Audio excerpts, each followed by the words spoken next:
My name's David Fitzgerald-Irons, and I'm here to introduce to you somebody who I'm sure many of you will already have heard the keynote on Wednesday, but I will go through this regardless, and in particular, of course, today's topic. Dr. Quentin Stafford Fraser is going to talk to us about Ex Biblio, subtitled Paper Renaissance. And just a little excerpt from the abstract. There's now a gulf between electronic documents and paper ones, each type good for some purposes and not so good for others. We need different tools for each. Despite the limitations of print and continuing predictions of paper's demise, and haven't we all heard that before, we produce more of it now than ever. It doesn't look as if either type of document is going to go away in the near future. Dr. Stafford Fraser will talk about the ideas which led to Ex Biblio, a Seattle-based startup which is developing technology to endow paper documents with some of the power of their electronic counterparts and bridge the gap between the two. Now, I'll just give you a little bit of bio detail which I managed to pick up from Wikipedia. You're actually being addressed today by James Quentin Stafford Fraser, who was instrumental in the creation of the Trojan Room coffee pot, which I imagine you may have heard something about, being the first webcam. He wrote the X-Coffee client program, which allowed the state of the coffee pot to be displayed on a screen.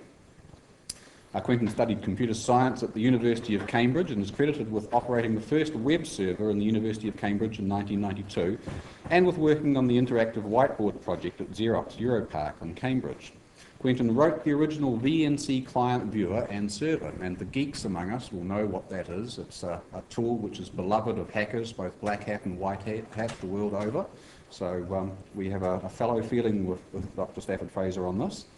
And the server for the Windows operating system while at the Olivetti Research Laboratory. More recently, he was co-founder of Newnham Research, now DisplayLink, and Ex Biblio. Quentin is co-founder of the Indio project and is currently its managing director. And with that, please, Dr. Quentin Stafford Fraser. Thank you. Oh, I think you pretty much covered it. Thank you, everyone. The paper renaissance, I called this. Or do you say renaissance or renaissance in the States? Renaissance. Oh, say here. Renaissance. Renaissance. Good. This is good. Okay, so in 1066, William of Normandy, Inc. made a hostile takeover bid for England Limited, and he was successful, much to our distress, and so for about the last 1,000 years, we've been making fun of the French by way of retaliation. But from their point of view, it was a remarkably successful takeover, and the old CEO was dispatched with remarkably little cost. And after all the sort of conquest parties and press releases and things died down, the new CEO, William, got together his team and he said, you know, guys, I think we're going to need to do some reallocation of equity here, probably, to reward the new management team suitably. And we didn't really do enough due diligence before we started this escapade, so we don't really know what we've got. So I think we should start by updating the asset register. And so people from the admin department were dispatched all over the country to find out what there was out there. And in 1086, they produced the first version of their report, which went by several names, but eventually, actually fairly quickly, became known as the Doomsday Book because it was a kind of final judgment on what there was in this country. And it was basically a record of what was out there, who was who, what was what, who owned what, and how much they all owed to the king as a result. And it's really quite a remarkable document. It's a very accurate picture of life at the end of the 11th century. It details all the important buildings, estates, woods, even in some cases down to who owns which field and how many sheep and cows there are in it. It's invaluable to historians. So if we roll forward about 900 years, in 1986, we'd kind of settled down and forgiven the French and decided that this was really rather a grand British achievement, the Doomsday Book, and that the BBC ought to do something to celebrate the 900th anniversary of this thing. And they made some good documentaries. But one of the BBC producers, a guy named Peter Armstrong, thought we should go one better. and produce an updated version of the Doomsday Book. And this they did. It was a mammoth project. They used schools largely to gather the data. They invented new methods of collecting this data, centralizing it. They got paper maps from the Ordnance Survey, high-resolution maps, and had special cameras which would capture them and stitch them together in clever ways. They developed new hardware which would be used to store this. This is a Philips LV-ROM drive based on a 12-inch Laserdisc. It's actually designed to store analog video and not very much of it. So it basically stores a PAL video signal. But they realized that you could store thousands and thousands and thousands of photographs on this if you stored them essentially as still video frames. And so that was what was done. The audio track was modified so that it could store data. And there was special software written to connect it all up. And you had essentially maps you could zoom in on. There were all sorts of different ways of searching this, but there were maps you could zoom in on, get quite high resolution versions. You could read text about the area you were interested in. You could see photographs. I think that's a Ford Capri. I haven't seen one of those in ages. Anyway, you could see photographs of where you were. And we didn't have mice then, but we did have trackballs. And so you could kind of zoom around and click on things, which was quite a novelty in 1986. The only thing that really didn't work well about this was the sales and marketing afterwards, because this was meant for wide distribution. And unfortunately, the disk and hardware package that they put together ended up costing over £4,000, which was a lot of money back then. And so most of the schools who had contributed to this weren't actually able to afford one. And they reckon something like 1 million people were involved one way or another in producing this. And a very small proportion of them ever got to see the results. However, in general, it was an impressive achievement, very useful, no doubt, to historians of the future. And it was a good picture of life at the end of the 20th century. So, why am I telling you this? Well, there's a cautionary tale here, and this is often used as an example, so many of you may have heard this before. In 2002, a couple of people, including this guy, Adrian Pearce, realized suddenly that all of this data was about to be lost. And the reason was chiefly that LV-ROM drives were never a big success other than for this project. They were few and far between. The ones that were still around and still working were 16 years old, and their bearings were starting to wear out, and it wouldn't be very long before they wouldn't be able to spin their disks anymore. And the modified BBC micros that we used to drive this stuff were also getting hard to come by. And if someone didn't do something soon, 1 million people's work would vanish. And so there was another project set up to extract all these analog pictures, to try and work out how everything had been connected up 16 years before, and to recreate this stuff in a way that people could read again. Which they did. And so now you can just point a browser at a website and it can now be read by anyone. Well, almost anyone.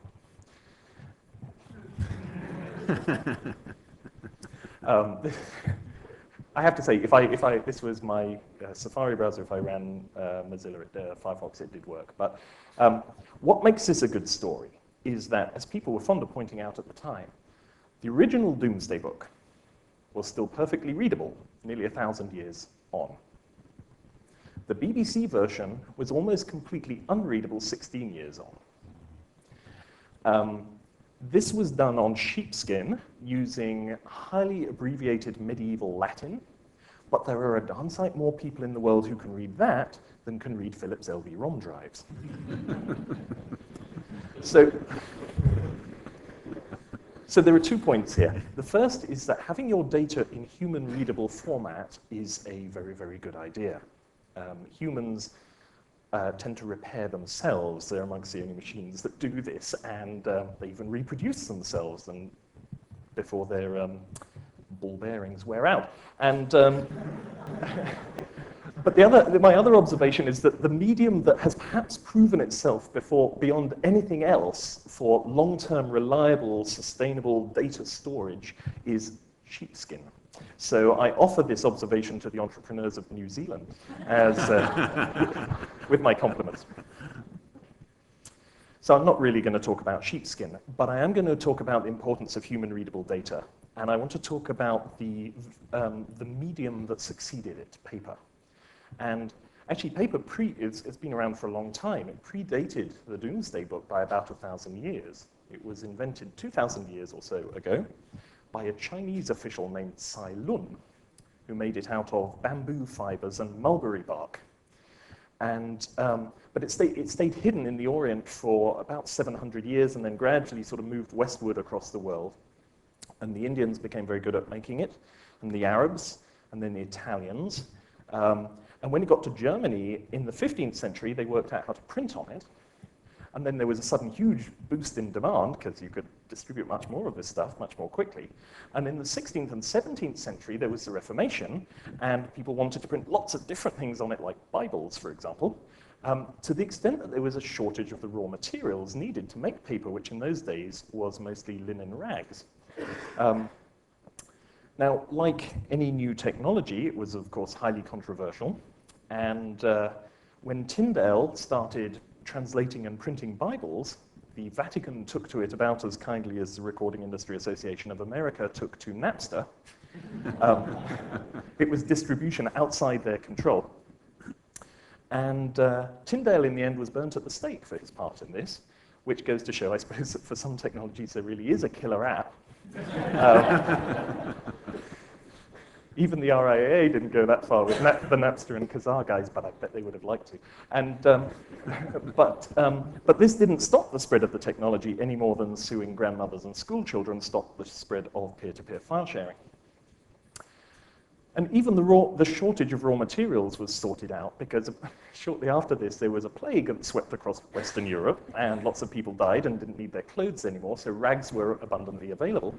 And a whole load of new paper mills sprung up until people started to think that it was actually the new rag trade across Britain particularly that was spreading the plague, and so all the paper mills shut down again. It's a really interesting history. I just went to look for some dates and I kind of got caught up in this. But my real point is that over centuries, over millennia, paper has evolved, it's been developed to be essentially the ultimate medium for humans. It's the best output device, that's writing. It's the best input device, that's reading. Storage, we call that filing. And transmission, we call that mailing. And for the vast bulk of human knowledge has been stored in this form, and millions of lives, of businesses, of careers have been built up around the use of paper, the creation of paper, the development of paper, tools that make use of paper. And as we said in the introduction, we had a standard set of tools. If you had a stapler or you had a filing cabinet, it worked with every document, pretty much. Everyone knew how to use this stuff, and I was going to show this little video where we saw this earlier, unless anyone wants to see it again. This was you want to see it again? Okay. This is good. This is the thing Mike showed it at the start. Broder Ansgar? Ja. Det er deg, ja. Ja. Så bra, ok. Ja, hei du. Hei du. Ja. Ja, hva gjelder det? Ja, det er denne her. Ja, vil du sitte? Takk. Ja. Jaha. Ja, så jeg har ikke fått gjort noen ting hele formiddag, ja. Okay, nei, jeg beklager at det tar tid. Altså, skjønner vi holder på å legge om til et helt nytt system, og da skal alle ha hjelp på en gang. Vet du? Ja. Så du kommer ikke inn i den, eller? Nei, den bare ligger der. Ok, har du forsøkt å åpne den? Ja, åpne den? Altså, hvis det hadde vært så enkelt, så hadde jeg jo ikke tilkalt helpdesk, hadde jeg vel? Nei, det er sant. Nei. Vil du ha en kopp varmt vann? Nei, da, det skal være fort gjort. Det skal vi se. Du bare gjør der. Sånn. Ja, da er du i gang. Ja, altså så langt kom jeg også. Ok. Men så stoppet det opp, og så var jeg redd for at noe av teksten skulle forsvinne, så jeg turte ikke å gå videre. Åja, ok. Nei, men du skjønner at inni her, så ligger det kanskje flere 100 sider med lagret tekst. Så for å komme videre, så tar du tak i et ark på den måten her, og så liksom blar du over på neste side sånn. Da fortsetter teksten der. Jeg blar, altså? Du blar, ja. Men når jeg skal tilbake, da? Ja, da bare blar du tilbake igjen. Tar tak der. Og så gjør du sånn. Der. Så er vi tilbake til den teksten du hadde i stad. Ikke noe Ok, så den forandret. slutter der, og så fortsetter den der, ja. Ok, men når jeg skal avslutte for dagen, hva gjør jeg da? Da bare slår du sammen permene Ja? på den måten der. Sånn. Da er den lukket, da ligger alt lagret inni der. Altså, jeg risikerer ikke å miste noe av teksten her nå, Nei, altså. alt ligger lagret inni her nå. Ja. Da må du i tilfelle sette fyr på hele greia. Det er kanskje lite sannsynlig. Så. Ja, ok. Nei, men for det er noe med det at ikke sant, når du har holdt på med skriftruller, Ja. så tar det litt grann tid å konvertere til å bla i en bøk. Ja. Ja, det var TV. Det er greit. Ja, flott. Ja, men du, en TV før du går. Jeg bare gå gjennom en gang til. Altså, jeg åpner Ja. sånn, Ja, riktig. og så, hva var det du kalte det? Blar. Jeg blar, Ja, bla videre. blar frem og tilbake. Ja. Og når, Teksten ligger der hele tiden. ja. Og når jeg er ferdig, så bare lukker jeg den. Oi. Flott. Fint det. Kjempefint. Ja, flott det. Ja, men du, vent, ikke sant? Nå er den sånn igjen, nå får jeg ikke åpnet den. Nå får jeg ikke åpnet den. Ja, det er fra feil side. Du må åpne fra andre siden. Så det er ikke likegyldig, det Nei, altså? du må åpne fra den siden der. Sånn. Der. Der er den åpen. Ja vel. Har du Ok. lest manualen, eller? Manualen? Jeg skal følge med som manual og så brukerveiledning. Det er sikkert den der. Der, vet du. Å ja, I den ja. står alt sammen. Ja, men ikke sant, der har du samme problemet. Får den ikke opp. Få åpnet den. Ok, det skulle vi kanskje ha tenkt. I just love that. The, of course, the reason that humor works illustrates the difference between paper and electronic systems, right? That people don't have a problem using paper. It's great stuff there. So over 2,000 years, we evolved all these tools, all these ways of dealing with this medium. We understood it, we interacted with it in ways that were very natural and very familiar. And then in the last 20 years, something changed dramatically. In the last kind of 1% of paper's life, the world of documents was split into two. There's a huge gulf now between paper documents and electronic documents. And they're kind of one-way bridges over the gulf. We call them printers. Actually, they're more like sort of cannons. They kind of fire you that way, but you can't get back. And some of our documents live in one world, and some of our documents live in the other world. And we have to use different tools now. One we call a stapler, one we call Adobe Acrobat, or whatever it may be. The way we collect things together is different for them.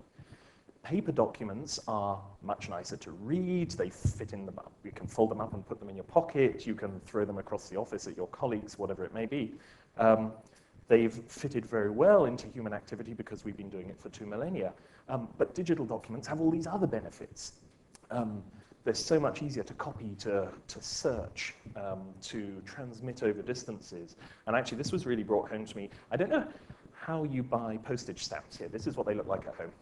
We buy a little book of these, and they have a few 12 stamps inside when you buy them. And I realized I don't know how much these cost.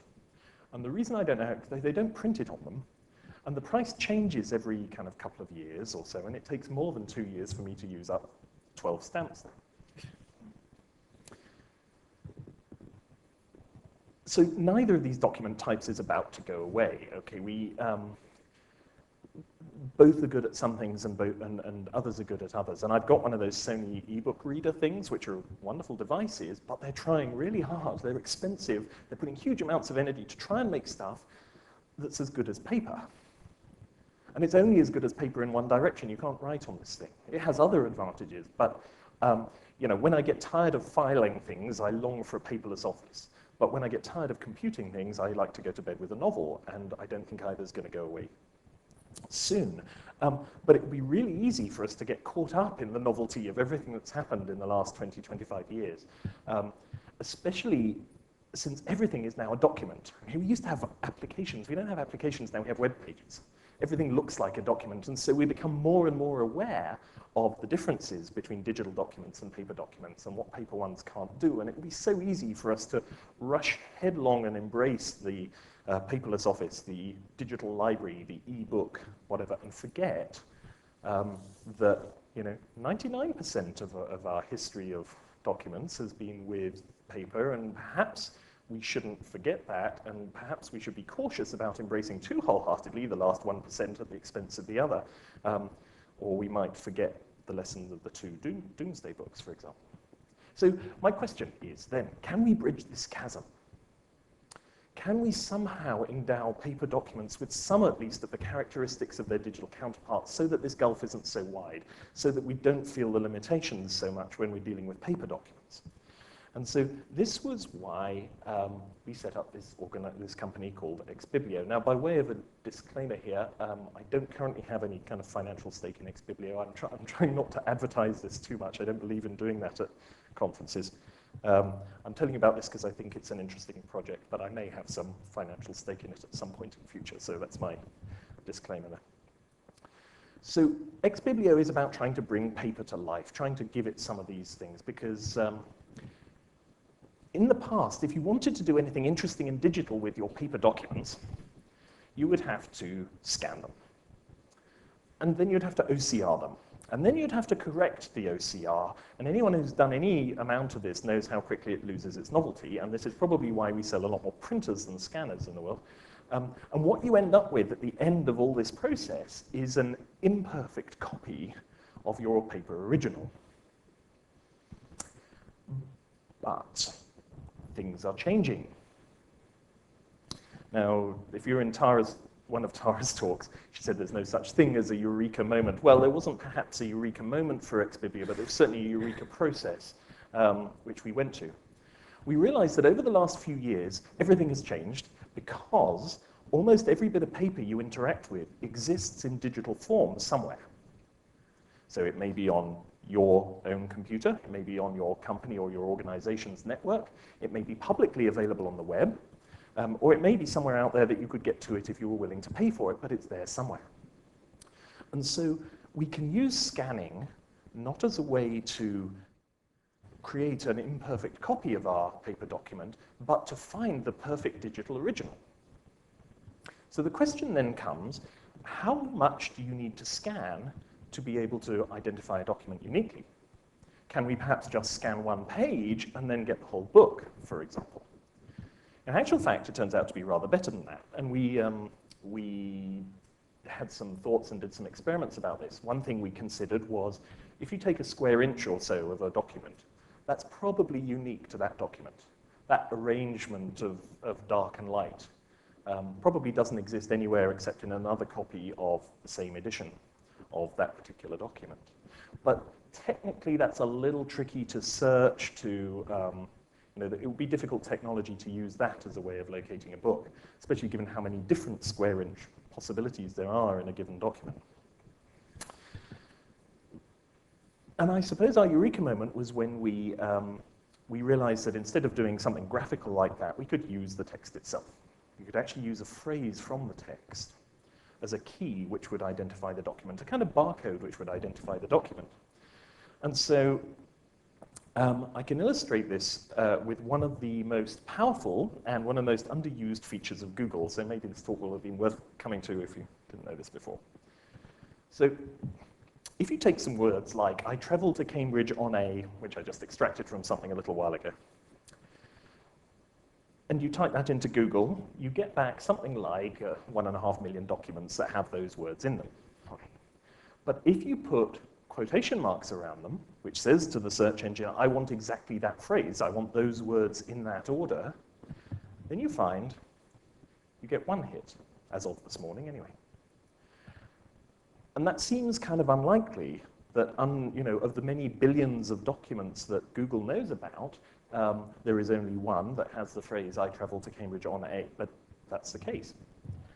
Such is the versatility of language, such are the number of variations that actually any one you narrow down will often be a fairly short phrase, will typically be a unique identifier of a document. And it turns out that the number of words you need to identify the document is typically around 6. Now, sometimes if the phrase begins once upon a time, for example, you'll need rather more because there are common phrases that occur very many times, but often it's around 6. So now we're going to do what you should never do. They say you should never do demos with animals, children, or internet connections. Let's give this a go. So that was an inelegant switch here. Oh, I need this over. Okay, so somewhere. Okay, here's a copy of the Dominion, or a bit of the Dominion, which appeared in my hotel room here. And I need a volunteer from the audience. And what I'd like you to do is find one of these articles and read me a line of text from it. Any old one, we'll see how it works. It can start in any word. It doesn't have to be a sentence. Range of baby gear. Range of baby gear. Okay. So let's start with range of baby gear. I put it in quotes.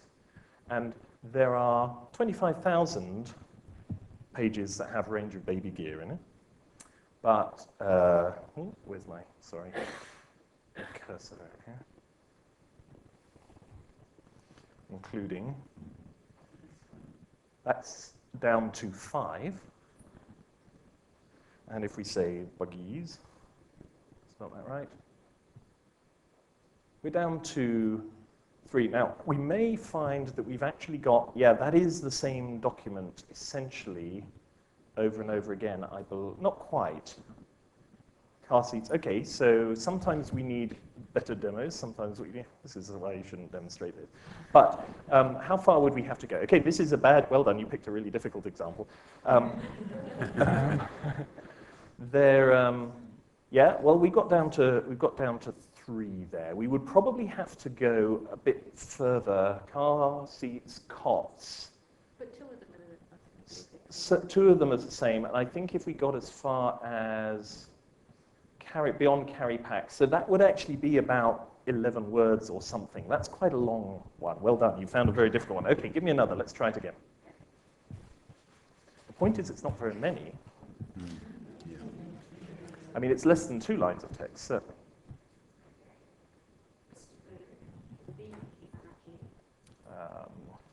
Mr. BERG said it made sense. Okay, let's have a look at that. That's 1. Did you mean Mr. Bean said it made sense? That's good. Mr. Bean never says anything. And it's quite fun. Another way you can do this actually is you get someone to, if you don't let them see the screen, you get someone to read you a line and you tell them the next line, and it works. Now, what you often get is you'll type something in and you find that you get no results.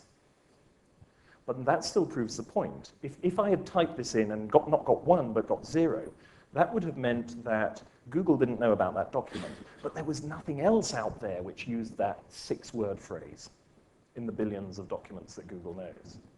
So there are extreme cases here, and we can talk later how we would deal with, say, that one that we got earlier, if we really wanted to narrow it down to the exact phrase. But that was basically the revelation that we had here. So what can you do with this? This is where I go back to. I've lost my cursor. Ah, there it is. It's off this one.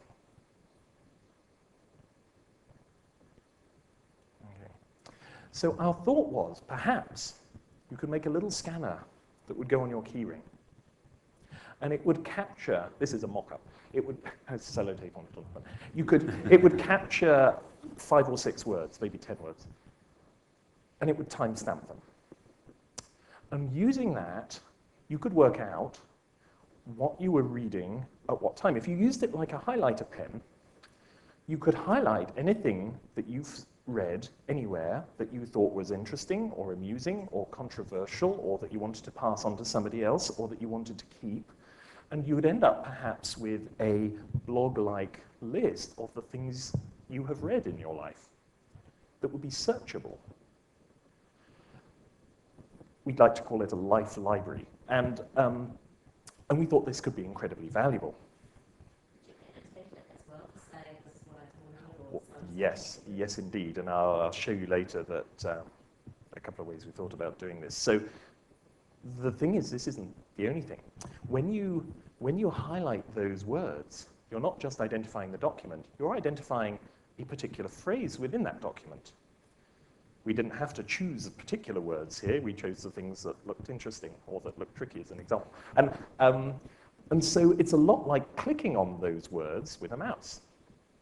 It's a lot like a hypertext link in a web page, and we know all the things you can do with a hypertext link in a web page. And so perhaps this little scanner could be a kind of mouse for paper.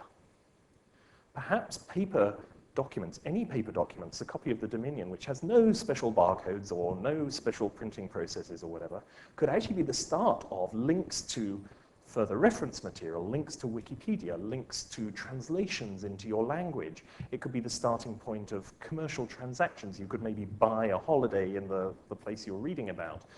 You could buy that book from Amazon. You could do all sorts of things, and it doesn't require any change to the printing and publishing process. My wife is an historian. She has a lot of 17th and 18th century books. They don't have ISBN numbers even. Certainly don't have barcodes. They never will have, but this technique could in theory work with that. And that further information that could be produced by the publishers or by someone associated with the publishers, or it could be produced by the community as a whole. So, or some third party. So how are we actually going to do this? Well, we started with a lot of brainstorming. We actually did this in an unusual way, and we filed huge numbers of patents, which I think we filed about 30, and trust me, writing 30 patents is about as much fun as a spell in Guantanamo. And it's, it meant that we could then go and talk about it to anyone, and we could explore these ideas openly with people because we knew that we'd got this investment up front.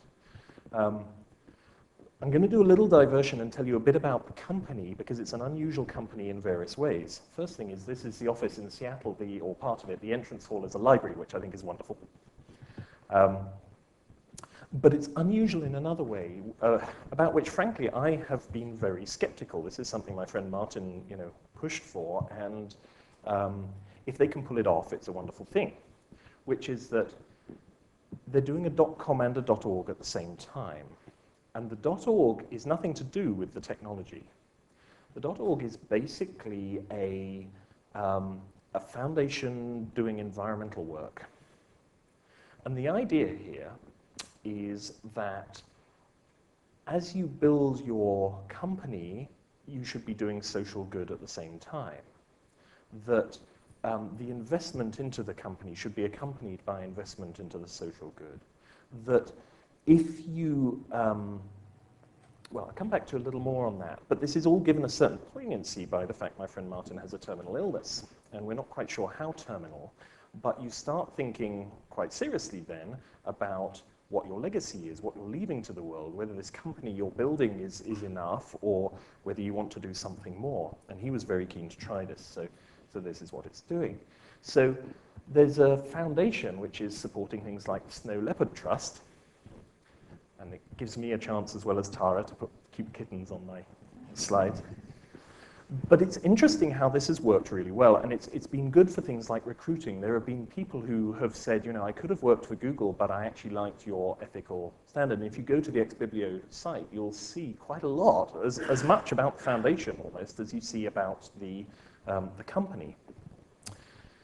There are pictures on the wall around the office of the things they're contributing to. This is snow leopards. There's some stuff about vaccination of, I can't remember the details, but there's health stuff and so on, but it's largely environmental. They are now closing a funding round for the next round of funding for Exbiblio, and written into the statutes of this company is that 15% of it will always be owned by this foundation, with an anti-dilution clause. So new investors have to buy into this as well, and it's quite interesting. Some people, if they're feeling down about their work when they come into the office, they may be motivated by the people who are going to get vaccinations as a result of their success, if the commercial success isn't enough. So that was a little diversion, but it's an interesting company, I think. They have been beavering away very hard trying to make some demos of scanners. So here's a little video clip of... Okay, go ahead.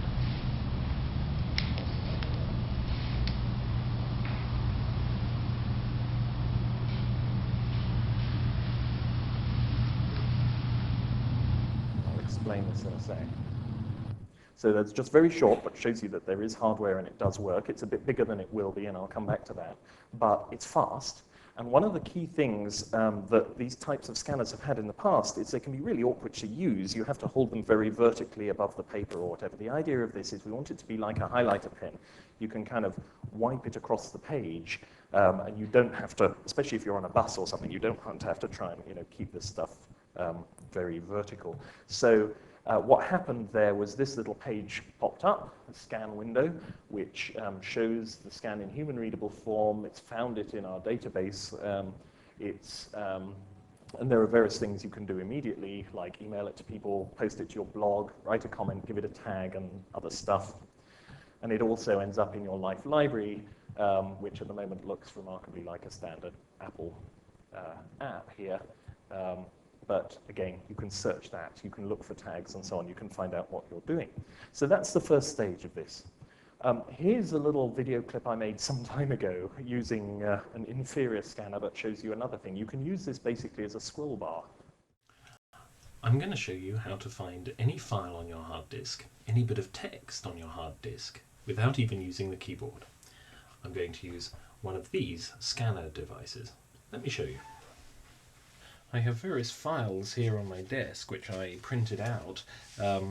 They all come from my hard disk, but some of these pages have got muddled up. I don't even remember which files they came from and which pages were from which files. But I can take my scanner and scan a bit of text here. It says automatically identify the document. And you hear that click. That's my computer saying it's recognized the text. It passes it to a search engine which finds the right file, and it opens it up in my word processor and scrolls to the place that I selected. So that's very useful if you move backwards and forwards. If you're like me, you much prefer reading paper, but then you're always finding things you want to change and you want to jump back to the electronics. Here, not only do you not have to scroll through to find the bit, you don't even have to find the document because the machine can do that for you. So that's an example of the types of things we can do. There are scanners like this out there, but they are, as I say, a really nasty experience. And so what we wanted was to produce something that was much nicer, that would eventually be small enough to go on your keychain or something. And this is the current version. And eventually it'll be wireless. At the moment it stores the scans, and when you come and dock it with your PC, they get uploaded. I don't have one here, but it's about the size of this little Apple remote here. Another thing this has, in answer to your question earlier, it's got a voice recorder in it. So you can scan stuff and attach voice notes to it. That's what it looks like inside.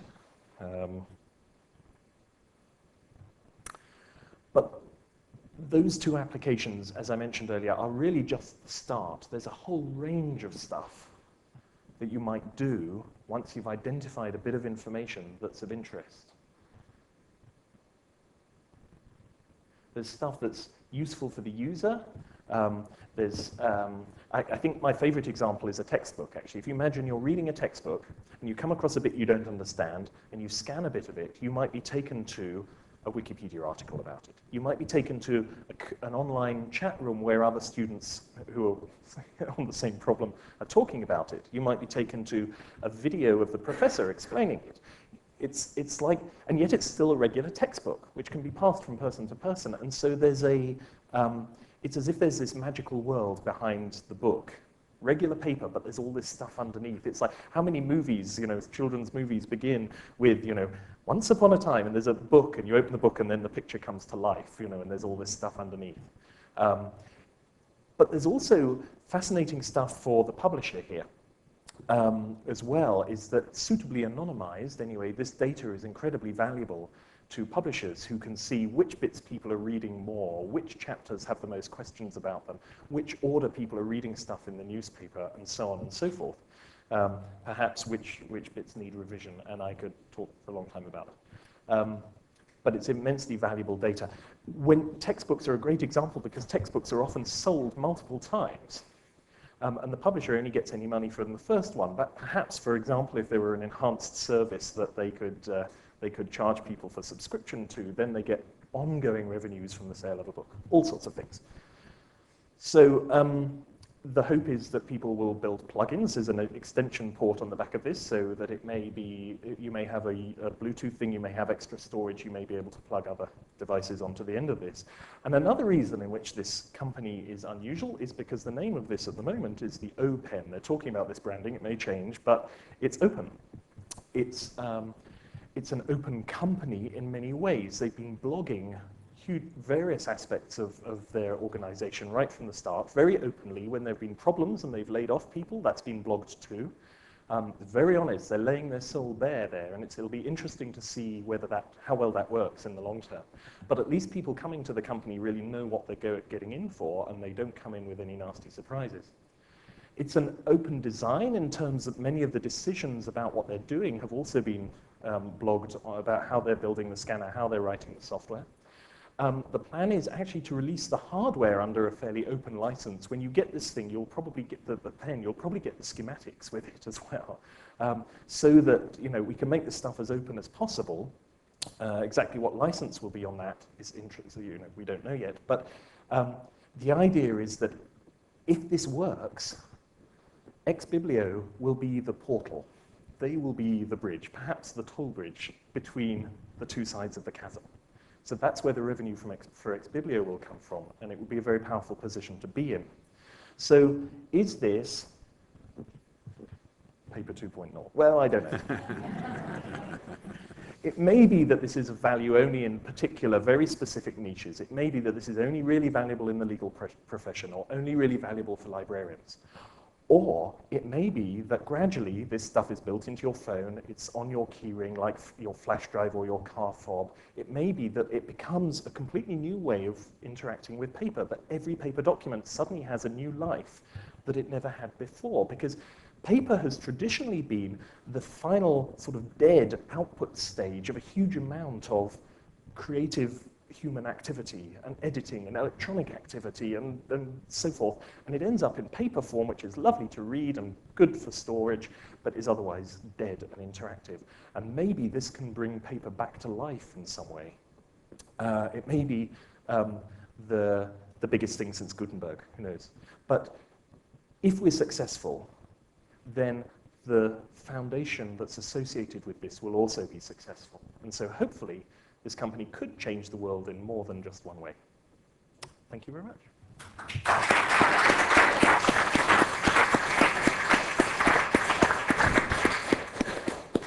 I think we have time for one very concise question, and probably a fairly concise answer too. Please, yes.